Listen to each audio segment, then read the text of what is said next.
This episode might get me kicked out of the personal development world and blacklisted from getting high-level guests on the show, but I'm doing it anyway.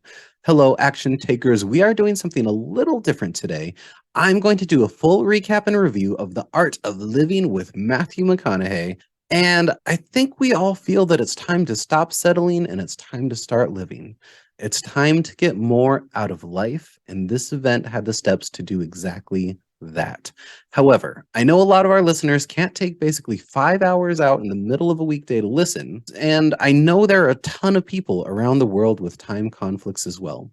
So I'm doing a quick recap and review of the event to make your life easier. Honestly, though the overall message of the event was great, I think my review is going to be harsh enough that I'm going to ruin my chances to ever get McConaughey to be a guest on this podcast. But I mean, still, almost 2.5 million participants signed up for the event, and I was blown away, but not in a good way. But I'll tell you what I mean in a second. Tony Robbins, Trent Shelton, Marie Forleo, Dean Graziosi all came together to put on this event, all of whom are some of the best speakers in the world, and they did cover a great topic. The theme was really how to get more out of life, more love, more happiness, more peace, more income, more satisfaction, and the overall message was great. But there was a significant problem with how it was delivered. I'll start by recapping the event, and I'll put the time code in the show notes where I start my review, just in case you've already seen it and want to skip the event recap. If you're new here, I'm David B., one of the two delightful hosts of the IDKWTF I Was Doing podcast.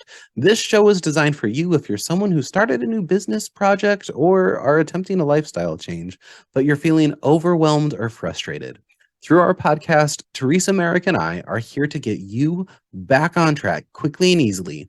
And the Art of Living event was designed to do that as well by bringing together some of the most influential professionals to share some incredible tips, techniques, and insights to do just that. And this is your unofficial recap of each and every minute.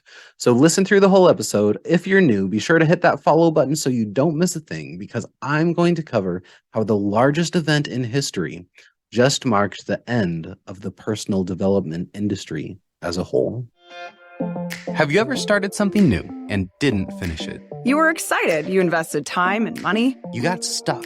I'm Teresa Merrick. And I'm David B. And this is the podcast with two ADHD entrepreneurs, and we've been there. And worked with hundreds of people in the exact same place. The IDKWTF I Was Doing podcast will take you away from feelings of frustration and overwhelm.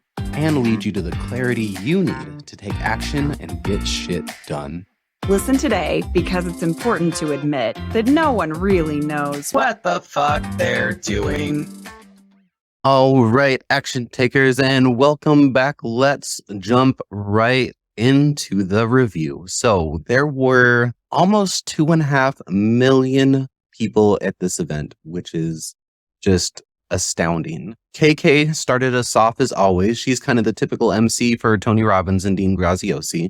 I really like her energy, and it's been fun to watch her over the past handful of years kind of develop and become an even stronger speaker. And if you kind of run your own events, or if you're a speaker or a coach, it's really important to understand why, kind of the top professionals do the things that they do. So why do they have KK come in and do kind of the intro?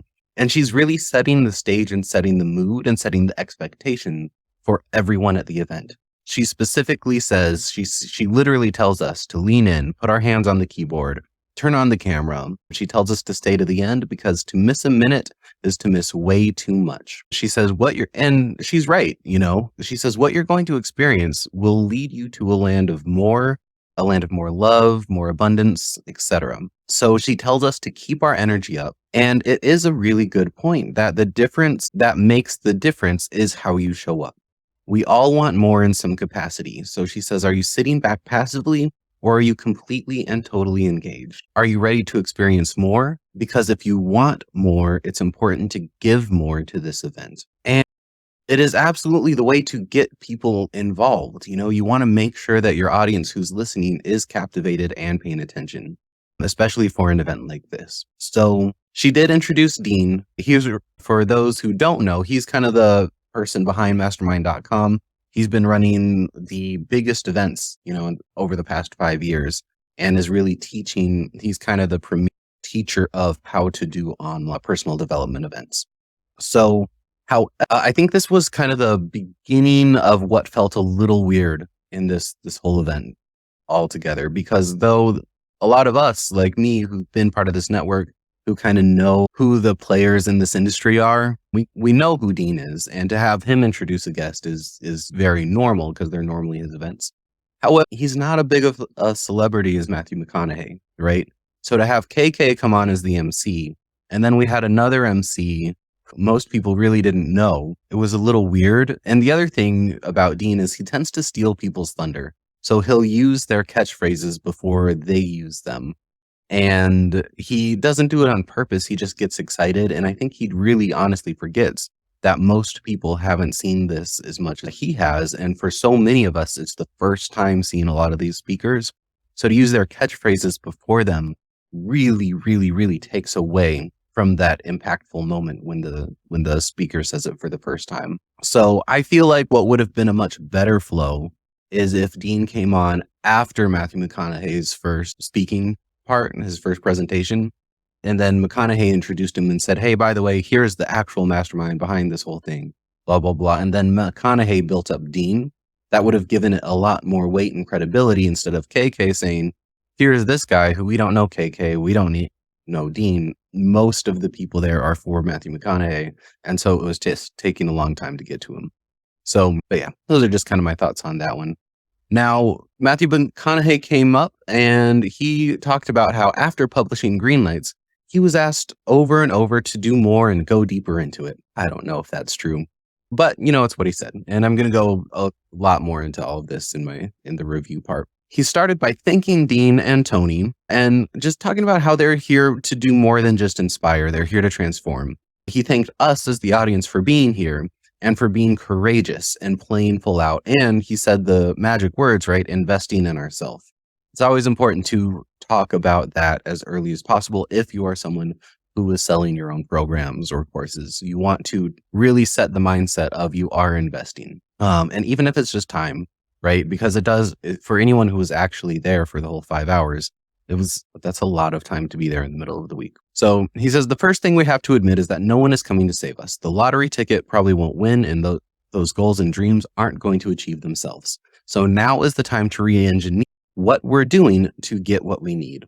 It's the time to admit that the solid ground we seek is actually the higher ground, the place where we can actually get more out of our life, our relationships, our careers, and ourselves. And that's the entire theme of this entire event. He says, so how did I get here and what's my goal? He really wants to cover some of the questions that people were asking him, like, how do I know if I can trust a green light? How do I know if it's something silly that I'm wasting my time on or something worth diving into? How do I know when to trust the yellow lights? Should I slow down or should I blow through it? And how do I understand that there is a gift in each red light that forces me to stop in my tracks? He says, I pondered these questions and then I took a road trip of my own to think about all of the questions that everyone was asking me. And he doesn't answer any of those questions in this whole presentation, actually. I haven't read the book, but I imagine he talks about some of it in the book, but he doesn't specifically answer those here. So he says, I know there is a science to life, but there is also an art. The science is the notes and the doing, and the art is the music that the science leads to, which doesn't make a whole lot of sense for me. He said a lot of platitudes and a lot of things that sounded interesting. Granted, there was a lot of really good advice in here and a lot of good takeaways, but there was also just a lot of just words. So one good thing he said, he says, knowledge and wisdom in the art of living are different for everyone. And he said, my appetite might be your indigestion. I thought that was a great little one-liner. He says, there is a specific rhythm and it's important to ask ourselves questions honestly, which will get us to where we want and need to go. Questions that allow us to adapt and evolve will lead us to the ultimate destination. And it's that path that we're proud of and a future to look forward to. He says, we're not going to find all the answers today, but we are going to find all the right questions. And he's going to cover 10 questions or 10 things to consider or focus on that will lead us to that place we want to go. So the first question or the first thing to do, and he didn't even present them all as questions, which is Again, I'll talk about it in the review, but Matthew McConaughey is not a professional speaker. He's not a trained speaker. I was blown away that he was not nearly as good as I expected him to be, because I mean, he's not a professional speaker, he does get paid to speak. He's an actor. He gets paid to be on camera. But I imagine there is a dramatic difference between a Hollywood film being made and being live on stage in front of millions of people, right? So I didn't expect him to be perfect, but I did actually expect him to be better. But the 10 steps or the 10 things that he kind of covers, the first one is you have to name, claim, and declare it. He says, you want to answer the question of why are you here? And this is one of the phrases that Dean said before Matthew said it. But he says, I admit that I'm not making straight A's in everything I'm preaching about, but I admit I'm not living up to the man that I have the capacity to be. And he says, can you admit something right now you might be lying to yourself about, or something you're coming up short on, or somewhere you need to improve your aim, or something you might want to double down on, or even something you could do less of in your life? And he asked us to put this in the chat, which is another great thing to do to keep people engaged. You want to be getting people interact and involved, posting comments, posting in whatever chat room if you're on Zoom, wherever you're at, if you are a speaker doing events. And so we kind of went through that as the first one. The second one, step number 2, is you want to talk about the illusion. Step 1 and step 2 are actually my favorite parts of this entire thing that he presented, because if you don't name something that you're working on, it's impossible to work on it. So that is a wonderful first step. Step number 2 is talking about illusion. He says, sometimes reality is not enough for me. Sometimes I set up unrealistic expectations, or I start chasing a false utopia. He says, and what this does is it makes him live in an illusion, which means he's missing out on his current reality. And it's good to have dreams and shoot for the stars, but not at the expense of missing out on the now. So are you looking for this perfect mate that you think will fix your problems, but you're not doing the work to fix yourself? And he says, do you want to write a best-selling book, but you haven't written a single line? Do you want to solve world hunger, but you haven't fed even a single person? Do you want to have $1 million business, but you're unable to ask for a sale, or you won't take the job to get your basic bills paid so you can focus on your business? Naming the problem and really focusing on this illusion, I think, are the 2 steps that really anyone can do to really kind of jumpstart themselves to get back into action. I personally feel that illusion is where so many people start and then they get stopped, because once they start doing the work after the work is hard, the illusion is easy, right? So the third step is, do you have a false sense of identity? He says, are you only hanging out with people that never challenge you, people that make you feel safe but keep you small? Are you hanging out with a group that isn't for anything, but they're just against what others are doing? And this is where he got a little political, which is kind of unavoidable in this day and age. But that's just what happens. So he says, it might truly serve us well if we try and put ourselves in other shoes. That doesn't mean you have to stop wearing your own shoes, and putting on someone else's shoes doesn't mean we have less identity. It actually gives us more. And I thought that was a good message. Step number 4 is complacency. He says, so many times people say, well, that's just what it is, and we go with it. He says, can you admit that maybe you're not being ambitious enough because you fear failure? Often we put a self-made ceiling over our head. So can we admit that sometimes we blame others for not getting what we should have, and we're just being complacent with what we do have? I think that's a good message as well. Step number 5, our greatest strengths can be our greatest weaknesses. This is a good message too. A great strength is resilience, but it often turns into being a repeat offender. He says, his words, I step in the same pile of shit because I endure, but I don't analyze. He says, I rely on resilience so much that I never take the time to reflect and see if maybe I can walk around that shit, right? He says, one strength is preparation. He says, sometimes I will prepare so much I don't take action. Often that's enough studying. We need to stop studying and start doing. He then opened this one up to the chat and was reading some of what the audience was saying. And a lot of people said, too much patience. Being too patient means that no change happens, and that goes into complacency. Or being too analytical. Some people said being too proud or being too prideful. One person said liking to take their time leads to being lazy or not getting things done. People pleasing at the expense of myself. Loving others more than myself. Loving to talk and forgetting to listen. The belief that no one else can do it as good as me, so they never get help. right? One person said being too strong and ending up exhausted. Another person said thinking that I'm always right. So I thought this was a really good one because it's very accurate. And this is a hard one to see unless we're really, really honest and internally reflect. Is my strength actually causing some of the problems in my life? So number 6 was white lies. So this was an interesting one. He says, but a great thing to focus on. He says, sometimes they are necessary to tell, but it's important not to let them become bigger. Soon we find ourselves lying for short-term convenience, which ends up causing stress. Lies leave crumbs. This is the quote that I really liked. Lies leave crumbs in our past, which turns into a mess that eventually has to be cleaned up. And that sucks for everyone. Step number 7 was imposter syndrome. He says, I need a sense of achievement and accomplishment. Otherwise, I feel like a failure. So as much as we say we enjoy the process, it's the lack of achievement that makes us feel like a failure, which I don't think is exactly what imposter syndrome is. I don't think he quite nailed this one. But he told a story which particularly irked me, and I'll talk about this in the review part as well, but how his first successful movie left him very confused and feeling like, did I deserve this? He took some time out and went to a monastery in New Mexico and met a monk named Christian. And he told the story about how he was just bawling his eyes out about, having too many drugs and too many hookers. And he alluded to this. He didn't say it specifically, but it was such a silly story that was so out of touch with reality that it really kind of took me out of the moment. But I'll cover exactly why it's the worst story that I've ever heard in my entire life in the review part, like I said. So step number 8, what is your boogeyman? The unknown darkness, your fears, your flaws, your future. He says, why do we always think the thing in the dark will be bad? Why do we fear that the unknown will defeat us?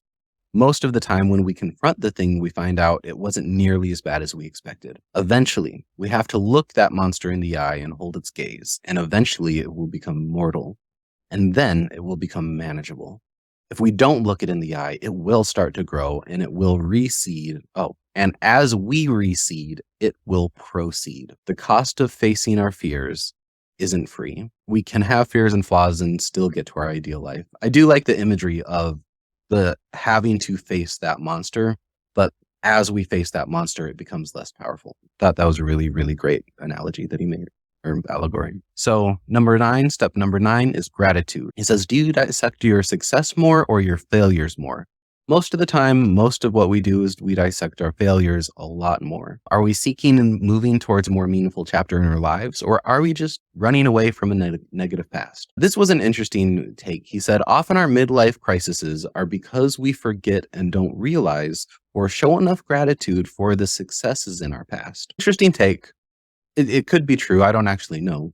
But if we are like super stressed out, it's probably because we are not focusing on what we've done well, right? So he said, admit a success in something that you are good at. When we're grateful for something, it has more meaning and we take better care of it, which means it grows and multiplies. And when we do that more often, it makes us even more generous. So the more we look at and dive into our success, the more it is to us and the more we'll get of it. I think that is a great message as well. Step number 10 is trust.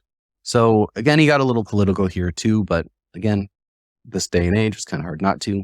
But every day we are in a physical, mental, and spiritual battle with ourselves. We are in political and ideological battles as well. So he says, today the vibration of our lack of trust is dramatically separating, and we are all suffering because of this. He says, less than 30% of people trust their own neighbors. And think about that. Like, do you know your neighbors? Do you trust them? Most of us don't. In our low trust society, we're anxious, we're cynical, we're not extending our hand to others because we forgot how to do it with ourselves. Stop making the lack of trust the default feeling. And then he asked, hey, everyone, can you admit to have the courage to trust maybe 5% more than you currently do? So that was his 10 kind of things to focus on to really get to those green lights, as he says. He didn't pull it together with any crazy good analogy, but all in all, I think those are 10 great things to focus on. So he says, thanks for playing along and not judging, but just admitting. If we want to start living, we've got to start admitting. He says, the philosophy to finding and living your best life by making one simple change in how you think, which is you can only do what you do when you don't what you don't. Again, just a wonderful Matthew McConaughey platitude. Then Marie Forleo came up. She was a absolute breath of fresh air. It's, again, amazing to see the difference between a pro-trained speaker and just someone who likes to hear himself talk, right? She did such a great job. And I think she had the actual number one message of this entire event that I took away personally. So she talks about having the courage to admit that you do want more, but sometimes to get more, you might need to slow down so that you can face the truth. And sometimes we've been blowing past warning signs or warning signals. And one of the things about admitting to yourself admitting the truth about yourself, is that it is uncomfortable and it can be scary. But it is the one thing that leads to freedom, which is Marie's number one value. And she wants the freedom of joy, the freedom of love, and the freedom of abundance, and the freedom of time. And so many of us want that too. We want to create impact and we want to reach our highest potential. And sometimes when a roadblock comes up that slows us down, that's actually leading us to a path that'll get us to more. She told us a story about how she didn't give herself time to rest.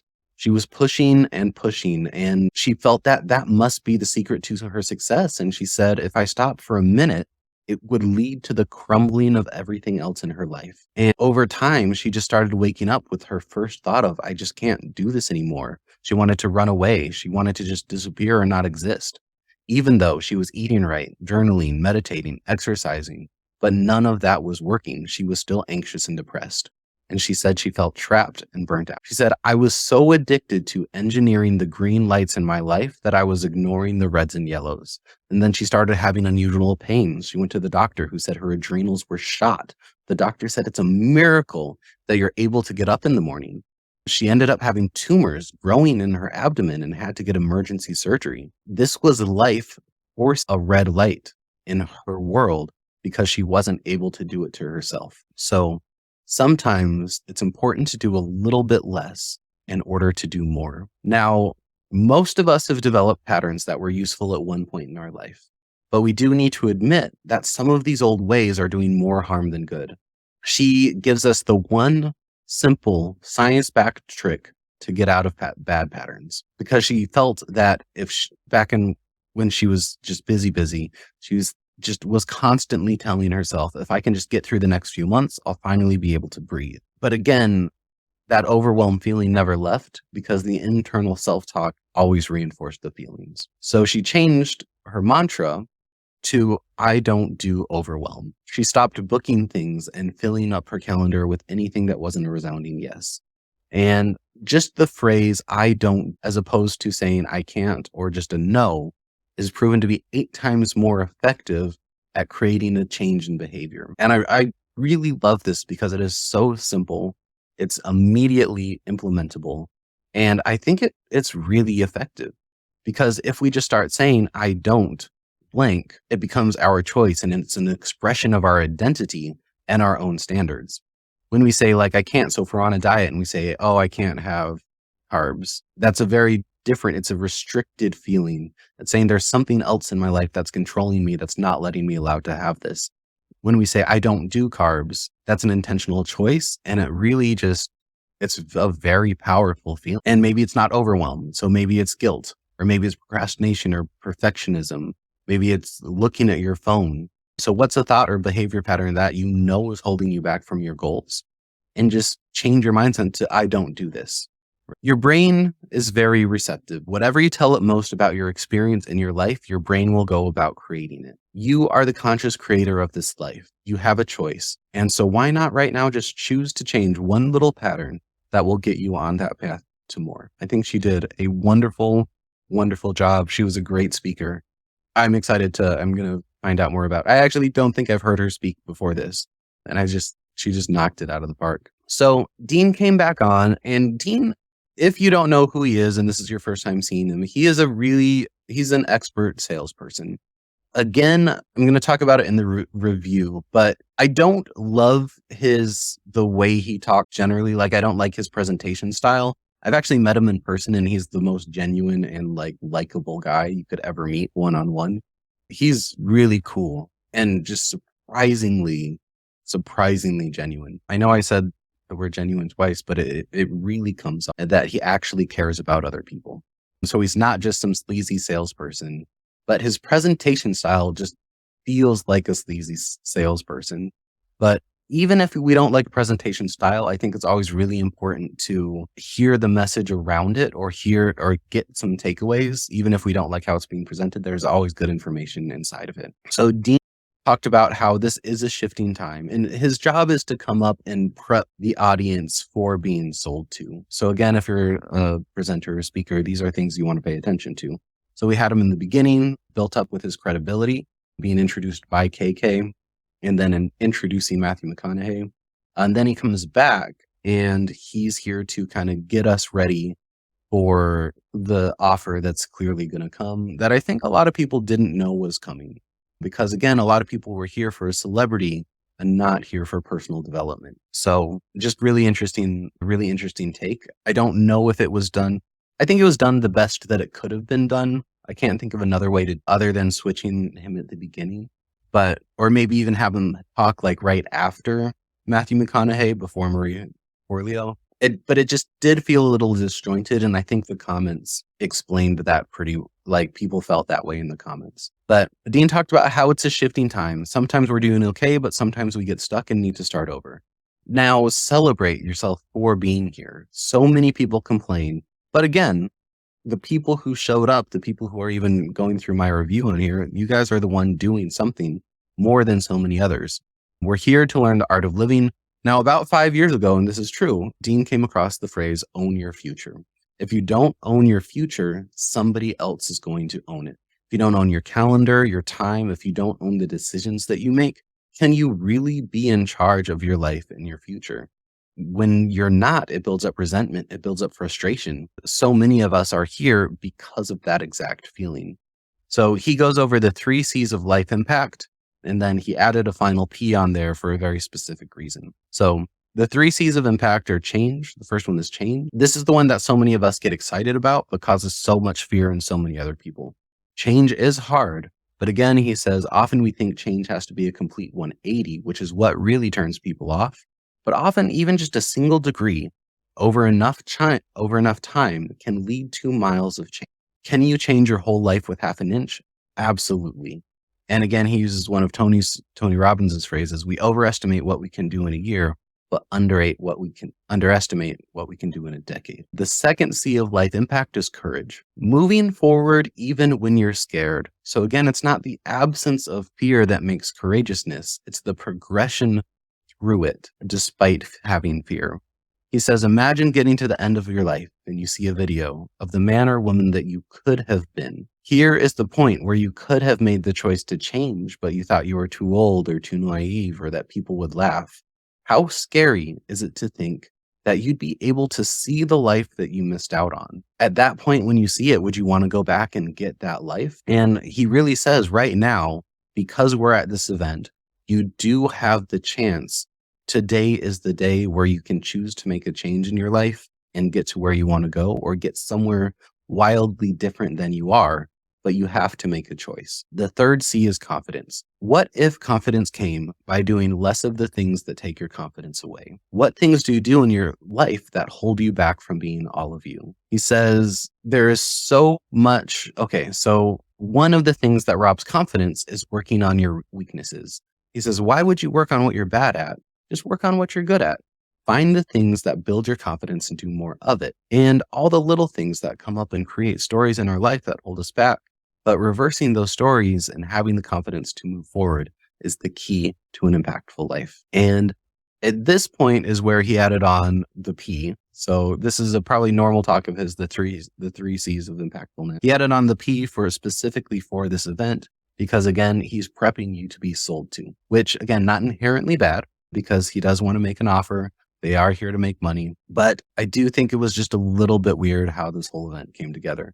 So he says the P to create an impactful life starts with persuasion and influence. If there is something you believe in and enjoy, it's an act of love to share it with others. And this is not something I disagree with at all. I completely agree. Keeping something that will help another person to yourself is actually a disservice to them. He's saying if you have something that would be valuable for another person to hear or see, it's a disservice to not offer it to them, even if it costs money. And this is just completely setting them up, because the next step is they are going to make the offer for Matthew McConaughey's course. I don't know. I think it came off okay. I think maybe he could have done a different training, but the reason he did it this way is because a lot of what he has been doing for the past 3 years is teaching people how to take their knowledge and turn it into something teachable in a course that's sellable. So it's how to make an income from kind of something you know a lot about, right? So that's what we've been doing the last 5 years. He's kind of tapped out that market, and now he's looking for new people to bring into that world. So he can't do a training on, hey, take your knowledge, turn it into a product, and here's how you sell it before he does that. So he had to do something a little bit different. And I don't think it hit very well, honestly. I think it could have been a different type of training, or maybe only on persuasion, right? Instead of the other 3 C's. So they did go into the course, and it's interesting because watching them do this, I can see the trouble that's happening in this industry now, which I'll talk about more in the review section as well. But they came out, this is where the whole event fell apart. Like, there were some weird parts in there kind of before and things that just felt a little uncomfortable, but that's a given. All events are going to have that. But this point, when they came out to the table, is where everything fell apart. So they came out, it looked like it was going to be an interview conversation style between Dean Graziosi and Matthew McConaughey. I was really excited to see like this cool one-on-one interview. And they started out great. And he said, most people see Matthew on screen as a character. He says, today it's just you. How do you feel? And he was like, this is crazy. It's wild. I can see the whole chat. And you could actually see the excitement in his face, like looking at all the different people on screen staring back at him. And then I feel like at this point, he just got way nervous.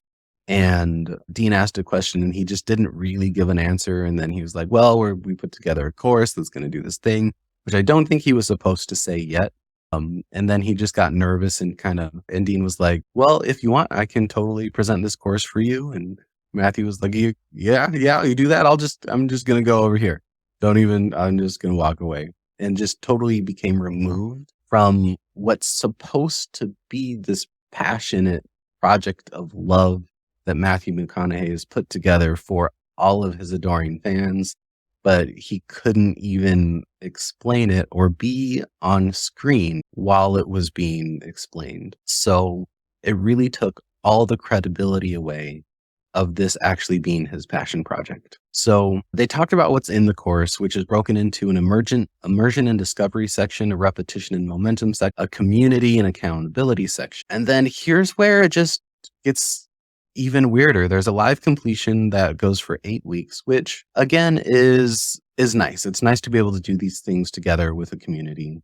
But then Dean threw on, and you're going to get 3 months at mastermind.com, which is his monthly recurring payment to put up your own course, which doesn't really benefit any of the people who would want to purchase this. And then he also added 3 monthly live trainings with Dean, Marie, and Matthew, but again, it's just more trainings on top of a course that you're getting. And then they're putting 4 years of other trainings together that have nothing to do with Matthew McConaughey, which is 40 other courses tacked on to Matthew McConaughey's name that has nothing to do with him. More each month on different targeted topics.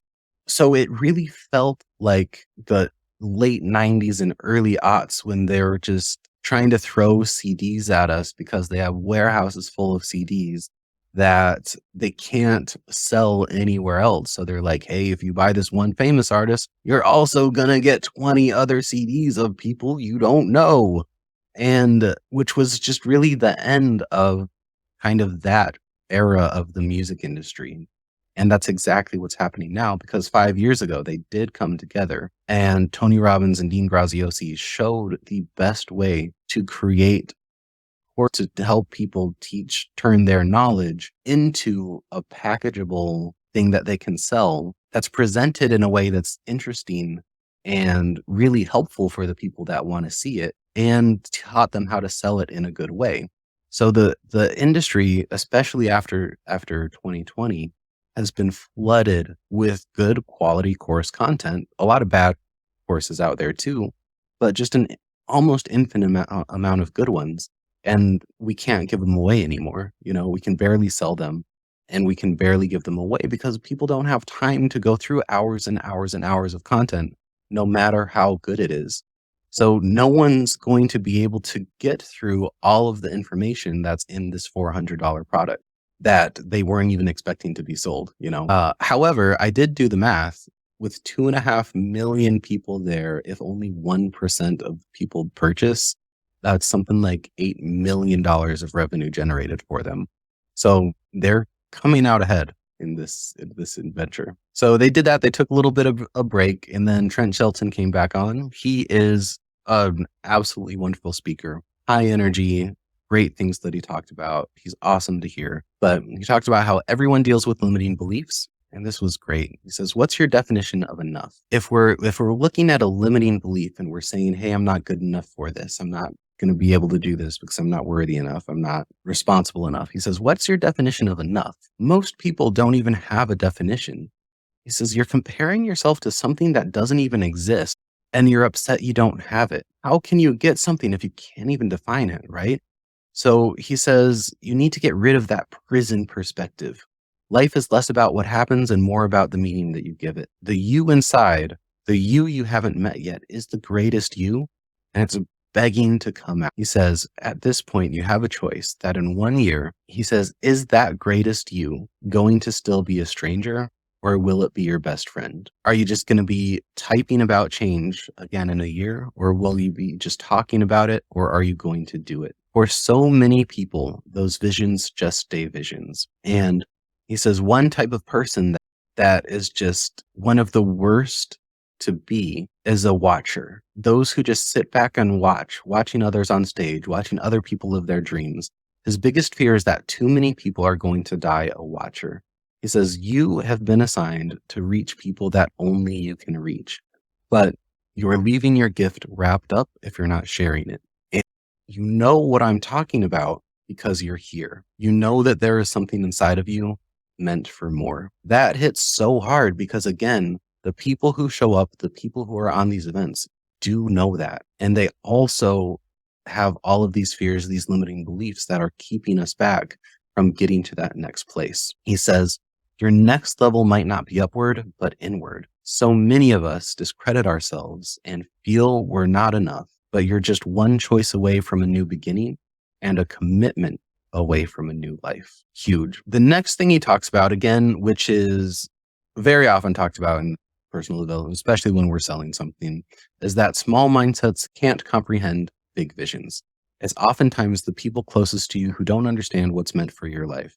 I actually do like this analogy. He says, God designed a specific prescription for your own vision. I wear glasses, so this is actually hilarious to me. Very relatable, I should say. He says, imagine someone else putting your glasses on their face, and they're like, wow, I can't see anything. This is so weird. But when they give you your glasses back, instead of putting them back on your face and seeing through your own prescription, you put them in your pocket and you're like, all right, I guess I can't see. I guess the things I was looking at through these glasses aren't real. They aren't there. The world needs to be blurry, and I don't need these glasses. It's such a silly thing. And so it's a great analogy that God designed a specific prescription for your vision. So he says, why not you? Why don't people do it? Is your past too bad? Are you going through a divorce? He says, last I checked, broken crayons still color the same. He says, I'm certain you're not actually broken. He says, a legend is just an ordinary person with extraordinary motivation. When the destination is worth reach, the path won't always be perfect, but getting there will be worth it.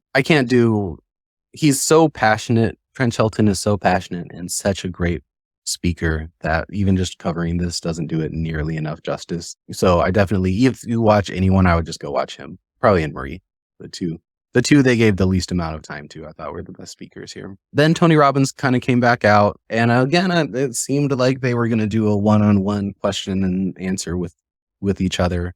But they did have some technical difficulties. And so that just either didn't work out. And you could just see Matthew McConaughey get really flustered and have no idea what to do. He wasn't trying to keep the conversation going. Because I imagine when things mess up on a Hollywood set and you just stop and you do nothing. because you cut and it gets completely cut out. But at a live event, you have to do something to keep the momentum going, right? You got to say something. You create a diversion to keep us all going. And it's a really neat problem that a lot of these A-list celebrities don't know how to deal with because they haven't been on YouTube. They haven't been doing podcasts or been doing live stuff outside of the studio. So it's just really, really interesting for me to see. But Tony came back on, and this again, just, I don't know if I was jaded by some of the other stuff or, I've heard a lot of these stories before, but I think Tony Robbins is a wonderful speaker. I love hearing what he has to say. Over the last few years, he's gotten a lot better at becoming more relatable, but I feel like this was a complete 180 away from, what he has been doing really well for the past few years. He talked about his story of coming up from being poor, coming from his violent home.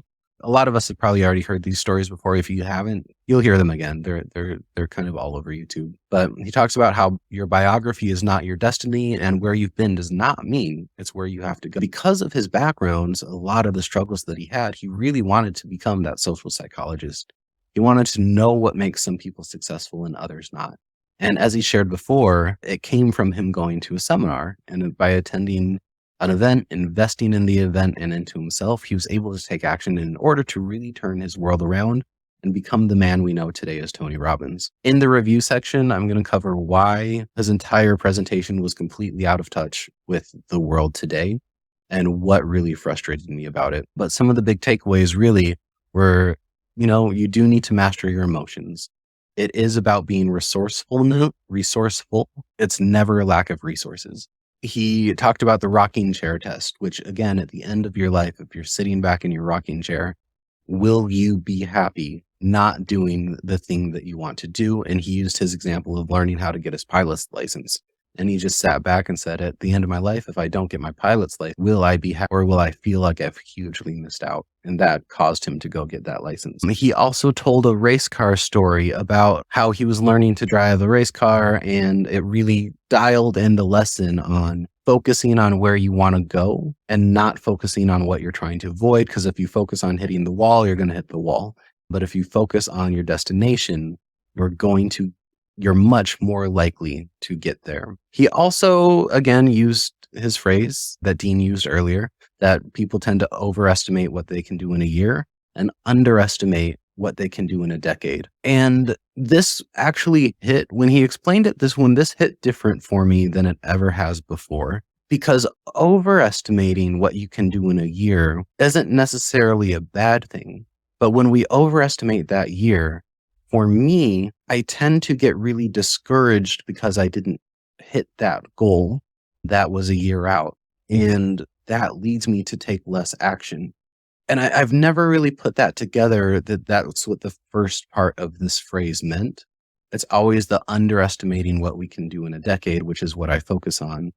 But overestimating that year is an important thing to see, because just because we didn't hit that thing that we were trying to hit doesn't mean we should stop, because it might take a little bit longer, but then compound over time. Just a personal lesson I took away. He told a story about his daughter getting on Broadway, which again, really frustrated me with that story. And he ended up his time system for the Matthew McConaughey course, which is a really good system. But again, I think a lot of people, that's not exactly what they were expecting to see. So Dean came back, and he talked about, this is a training that I do like. And I think this is a good one to really put things in perspective, of really focusing on where you are, where you want to go, and what do you need to get to that point. It's a really good, just simple training, which again ties into the things Matthew McConaughey was saying about, can you be honest with where you actually are? Are you uncomfortable? Can you really define where you want to go? And can you kind of see it or see something else? And then can you figure out how you want to get, because it's not necessarily how to do it, but it might be maybe someone or there's a course or there's a training or there's something that can teach you how to get there much faster than doing it yourself. Again, this is a story designed to reinforce that, hey, you should get the course, right? Not bad, but it is true, right? There are things in this world. There's now an infinite amount of resources. There's no reason we should be struggling or suffering or miserable, because there is so much out there that we can do to help ourselves get out of that place. And sometimes it's not necessarily buying a course, which again, that's not always the answer. It's often rarely the answer because we don't finish the courses, but maybe finding a community or finding a group or finding the right podcast to listen to or getting just more positivity in your life or getting an accountability buddy, right? Oftentimes there is a how that will get us there. We never have to do this stuff alone. So Matthew McConaughey did come back up. He ended up with a message of being selfish can actually lead to selflessness. Again, not the best training, but it is important to prioritize yourself and make sure that you are taking care of yourself. The better you know yourself, the better you're going to be. He does say the more we get to know ourselves and the more we believe in ourselves, that creates a stronger identity in ourselves, which does allow us to serve others. So who has more power, the giver or the receiver? He says the giver tends to have more power. He says it is selfish if you're going to work on yourself and spend a few hours a week, whether you're journaling, working on your business, or working on your hobbies or dreams. But in the long run, if you do that, isn't it better for everyone? And then he just quickly again covered the modules in his course, and then with some passion, but not nearly as much passion as you would think for someone who was pouring his soul into this thing that he wanted to create for people. The event ended with a really, really awkward everyone coming out from backstage and just like clapping and hugging each other. It's not knowing where to stand or what to do or where to look. It was pretty funny. But yeah. So that was the event. So all in all, the message was good. It's wild that they've had more people than ever. 5 years ago, they had, I think, 300,000 people made it onto what was at that time the biggest webinar in internet history. And now we've just hit 2.5 million people. And it's crazy, but they did it in such a deceptive way that it's very frustrating to be part of it, because it reminds me of just throwing a celebrity name on a cheap piece of like kitchen gadget and just using that celebrity status to sell it. So stay tuned for the full kind of harsh review, and I'll kind of dive into a lot of this a lot deeper. So hopefully this review was helpful and saved you a heck of a lot of time, and we will see you in a second.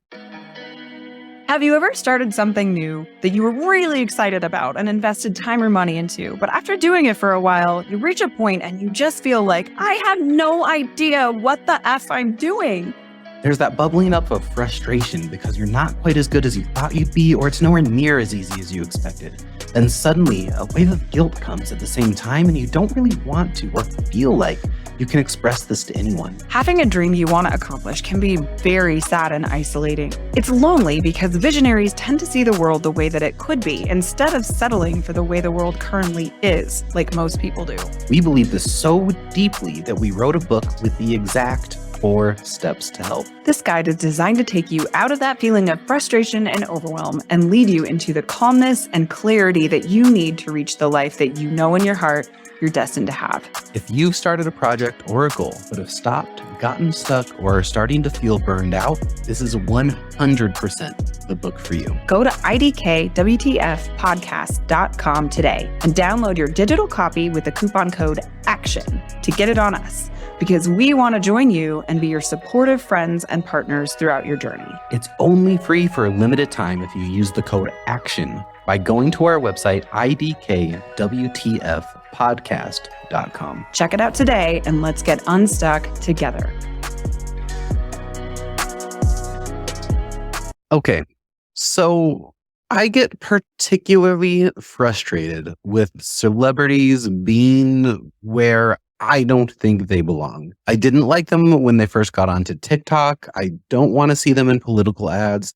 I barely like seeing them at charitable events because the extravagant wealth displayed at those galas tends to just spit in the face of their whatever message it is they have at the time of helping. And then as far as Matthew McConaughey, I also have a particular aversion to that whole I'm the barefoot hippie guy who's going to show up to the party with bongo drums and poorly repeat wisdom that I recently heard, despite the fact that he makes millions of dollars a year, right? And so I realize I'm coming at this from a very, very jaded lens, and seeing him be somewhat of the headliner for the event was kind of just like nails on a chalkboard for me. But the thing is, a lot of people apparently really, really like him. And so I know and I realize that my opinion here is just completely invalid and it doesn't matter. But even with that, I do enjoy the personal development world, and I feel it's incredibly important that when someone is teaching or presenting, even if you don't like their style or you disagree with something they say, or even if you disagree with something in their personal life, when they are on stage teaching, I do think it's important to keep listening and stay present, because I feel if you disregard the entire message just because of a personal belief, you're only hurting yourself. Just because you might not like their style doesn't mean they don't have good things to say, and it doesn't mean there's not stuff you can still learn. So I really do feel like I came in here and I'm looking at this whole thing as objectively as I can. So here is just kind of my harsh review on this entire Art of Living event. So first off, I was actually amazed at how bad Matthew McConaughey did as a presenter. Because, I know he's not the get on stage kind of guy, but considering he does get paid millions of dollars a year to speak, I really thought he'd be better at it. And, I first thought maybe he's just trying to remember his lines, but the camera angle changed and it totally even showed he has a teleprompter. So, it was there. Just the words were there. It was just so out of his element. And I really couldn't have pictured that. And I realized that a Hollywood film is just dramatically different because you stop, you start, you have cuts. You probably only do a few seconds at a time because there's all the different camera angles, But I don't know. That was just a little wild to me. And so I'm partially torn between whether it was he was nervous and just really out of his element, or maybe he was just really underprepared because he was like, well, I'm just going to show up and see how it goes because, that's kind of the whole vibe that I do. It always works out. So it'll be fine. I would love to interview him and to have that conversation with him. But after this review, I have a feeling that he's not going to want to come jump on our podcast, but that's okay. So my second major gripe, though, is just how out of touch with the common person that everyone was at this event in particular. And I don't know if they were just feeling like the celebrity because they had like McConaughey around and it was probably a different vibe than it was before. And so they chose different stories, or what exactly happened. It just felt like everything was really just so unrelatable. And I don't think they understood how unrelatable it was. And the first place I saw this was in McConaughey's story about when he went to New Mexico to go to this monastery, right? So he did his first movie. He got real famous real quick. And, that is a thing that could create an absolute ton of stress. And it could be very, very jarring to someone who that goes through. 99.9% of the people at this event are never going to feel that. And that would be a great story for if he was speaking to a bunch of actors or people in his world. But to bring the story to everyone, it's just a slap in the face of just flaunting a level of wealth and flexibility that most of us are never going to obtain. Because what he did was he got too successful really quickly. And then, so he took his time off. He went to New Mexico. He found this monastery that he hiked to in the middle of nowhere. And he was complaining because he was like, I'm famous. I don't know. Do I deserve it? I'm doing all these drugs. I'm sleeping with all these people. It's weird. And is this for me? And the final message of the story is the monk said, me too. He's like, oh, finally someone sees me and understands me. And the story made no sense. And it was really just a slap in the face that none of us could do something like that.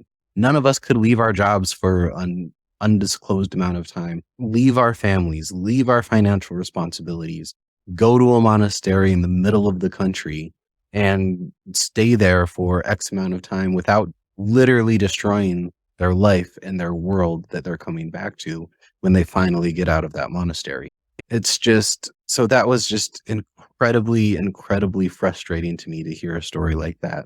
And there were some other ones that I'll talk about here in a second. And then it was really nice because after McConaughey was talking about all this, Marie Forleo did come on and she really showed the difference between the quality of speaking between someone who was trained to deliver a message eloquently, quickly, and effectively versus someone who just likes to talk to hear themselves talk. And because they feel like people want to hear what they're saying because it's just so profound. And she gave some of the best advice in the entire event, I felt. And it just, but she was there, as just like a token woman to appeal to a broader audience. Same with Trent Shelton. He was there. He was a token Black guy put on the event to appeal to the minorities and the people of color in the crowd. And they had great messages, but they also had the shortest amount of time up on stage. And I feel like they were only there to try and get more people to purchase because they saw some different representation. And that to me is just really frustrating. So my third major gripe is that I was actually really excited for the presentation style interview that they just totally botched because Matthew McConaughey is not a professional speaker and Dean is not a professional interviewer. So they just had this weird, uncomfortable dynamic and they just totally missed, which I mean that can happen, right? But what really happened because of that lack of interaction was that it really felt like Matthew McConaughey was not genuinely interested in sharing the thing that he was selling, or rather he was not interested in sharing the thing that was being sold for him. I realized that Dean this is what he does. He sells from stage. He's a professional marketer, and it's great that he was there to present the offer. But if McConaughey had been presenting it himself or done a better job being in the room or being interactive with it, maybe answering questions back and forth, and Dean was just giving a review of it as opposed to completely selling it, it would have landed so much better. And just the way that entire thing was done really showed that they probably just paid him as an actor to deliver lines within this course. It's not his labor of love that he created and wanted to do. He's simply just the figurehead or the mascot, and he's just playing his role, which is what he does. And then they're using his name to brand a personal development course around his style instead of this actually being his thing he wanted to share with the world. So, and honestly, that was the saddest part of this entire event for me. My fourth gripe is that with all of that, it really shows that this industry is dead. Now, on top of Matthew McConaughey's course, they're adding hours of extra content that they've sold before or didn't sell somewhere else, and they're just trying to pack value into it. But again, these are courses that are unrelated to what Matthew McConaughey was doing. It's 40 courses plus 4 years of back work that they've done that they're popping onto this just to get it out to people, And like I said in the recap, it really felt like the early 2000s when the Columbia House Records was saying, hey, here's this new release, and if you buy this and sign up for a penny, we're going to give you 20 other CDs that we've just got warehouses full of because no one's buying these things anymore. So we've got to figure out how to get them to people as soon as possible, right? It also really reminds me of 30 Rock did an episode of this where Tracy Morgan was like, we need to make some money, so let's do a license deal. And so it was showing the cheap Chinese kitchen-made gadgets where a celebrity just puts their face on it, like the George Foreman grill, for example, where they just slap a celebrity's face on it, sell something that was made cheaply, and just get it out to as many people as possible. That's exactly what this event felt like. And the thing, I think I talked about this on the recap side as well, that they really did come together. Tony Robbins and Dean Graziosi came together about 5 years ago and put the best package together, teaching people how to take what they know and turn it into a sellable course that is good content. So teach people how to teach better, how to promote what they're doing better, and how to get that in front of more people and actually help more people.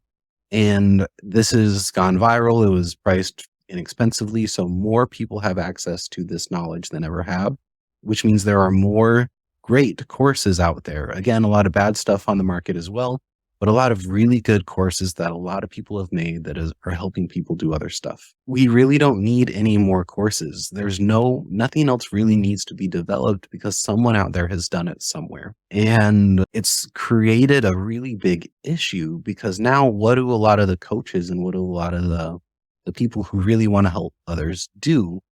Because we can't do everything one-on-one, but it's creating this really big rift of where this industry is going, much like how the CD industry is no more, right? So my final gripe, and I'll talk about this a little bit more at the end of this as well. My final gripe was how Tony decided to appeal to the celebrity crowd instead of the common person once again. So I feel like for the last 5 years, Tony Robbins has done a really, really good job of trying to relate to the regular person. And one of his big missions was we've had this great economy for since like 2010. Our economy is just getting better and better and going up and up. And everything is cyclical. So he knows that there is going to be a crash and what we're going through right now. Record inflation, job losses. A lot of people are going to be suffering and it's likely going to get even worse. So the whole reason they created Project Next is what it's called. And it was called the knowledge broker business before that, teaching people how to earn income with their current knowledge, was to really help people that are going through this time of recession when things are dramatically changing. And so he's done a great job of just being very relatable. And I think this event did a complete 180 away from that, where he just told stories highlighting how out of touch and how different and how much of a disparity there is between the ultra wealthy and everyone else. Because again, he started with a story about learning how to drive a NASCAR with one of the best NASCAR drivers out there to try and teach us how to stay focused on where we're trying to go. That's such an unapproachable situation for most of the people who are on this event, which again, most of the people on this event were not personal development people. They were celebrity chasers who were looking to see what Matthew McConaughey was doing. He also told another story about how he was stuck in traffic. So he decided to spend thousands of dollars and thousands of hours or hundreds of hours to get his pilot license, which is again, not something the majority of us can do. And the worst story I felt was how he was talking about getting his daughter into Broadway. And he tried to frame it as it was her own work. She had to work hard to get there. But it's again, yes, I'm sure she is a very hard worker. She has to be great to get there. But they have the money to get her into the right classes. She was able to leave her private school in the middle of the semester to go, and he flew her out to New York and paid for her to live there and paid for her bills and paid for the class. And because of that and her hard work, she was able to book a show on Broadway. Now, it's great that she did that, but all of the extra things he gave her to get there, he didn't even understand, and how elitist every detail of that story is. And then even his story about getting a loan when he was 17 so he could go to his big seminar shows how different the world is now and how big the gap is for those of us who are trying to improve our lives, but are being systematically held back, because that is not something that anyone can do at all. Like, that world is so far gone that story doesn't even make sense. And because I've heard that story so many times, I really don't think he realizes how far away that world is anymore. So all in all, the moral of the event, it was a good event. I think it's always important to do more of this stuff and get more positivity into our life and just keep the wheels turning to keep ourselves motivated. I think it's incredible that it was able to reach 1.5 million more people than the last biggest event that's ever been done. But what it really does show is that the world of courses is basically done. People no longer have the time, the money, or the energy just to go to a free event just to be sold a course that they're never going to watch. And if you are a content creator or a coach, I think you should really look at what you're creating and see how you can add value in a different way. Because if you really think about it, if an A-list celebrity is selling a course made with Hollywood level technology and equipment for $400, no matter how good your content is and the quality of what you're delivering, no matter how good that is, your laptop camera and Zoom recording simply can't compete with it. But that being said, it doesn't mean you still can't help people and earn an income while doing it. But it does mean we have to stay one step ahead and keep thinking of new ways to innovate and how to bring our message to the people that we really want to help. So it's particularly frustrating for me because what I do is I help people earn income helping others. I help you. I help you set up your courses, your events, and your brands faster, easier, ideally with more fun than anybody else out there, really. But now I need to help people provide value in different ways by doing things that these A-list celebrities can't do. And again, thanks to ChatGPT and artificial intelligence, more content is going to be made in the next year than probably the last decade before this. And so we really need to stay ahead and think, what is something that you can do to stand out in your industry? How can you be more relatable to your ideal target market? How can you help people? How can you niche down further to really get people past that goal that they're trying to get past? And really what these top guys can't do, which is what I've really been dedicating myself to for the past couple of years, is they can't do one-on-one support. They can't walk you through it. Tony Robbins isn't going to jump on a Zoom call with you and help you set up your business, not for less than $1 million, right? And even then, he probably doesn't know how to do it because he's paying people to do those things for him. So finding the people who can help you get to that next level, specifically item by item, and what is it you can do specifically to help others get to that next level. And it has to be, I think, really defined, and you have to be really, really supportive now because this industry is changing. Everything is changing faster than we've ever seen it before. And it's honestly kind of scary. All in all, though, I did like this event. It was, for the most part, it was targeted towards the people who needed to see it, which is a lot of people who haven't been in the personal development industry before and might be completely brand new. And this was a great kind of first step into it. Maybe his course is great. I mean, if you are into Matthew McConaughey and you have an extra $400 and you are looking for something motivating from that type of speaker, I think absolutely go for it. I think for a lot of us who have been in the personal development world for a while, again, it wasn't exactly designed for us because it was designed for that really beginner level or entry level.